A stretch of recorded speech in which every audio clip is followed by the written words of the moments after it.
Hali ya taharuki imetanda katika eneo la soko Mjinga jijini Arusha baada ya kijana mmoja anayesadikiwa kuwa kibaka kunusurika kuuawa na wananchi wenye hasira kali kufuatia tuhuma za kujaribu kupora pochi ya mwanamke aliyekuwa akipita barabarani.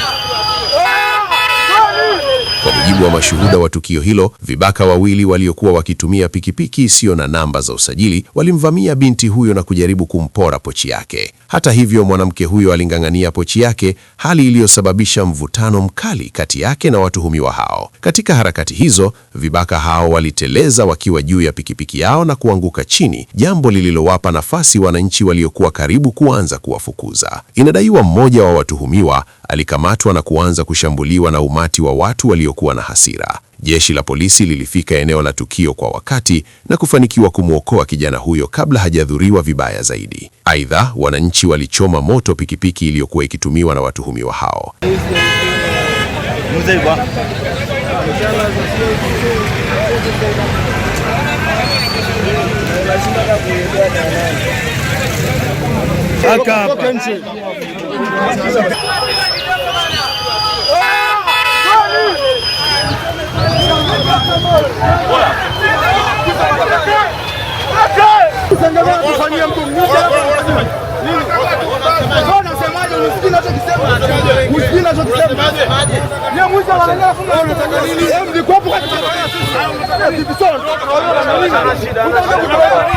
Shida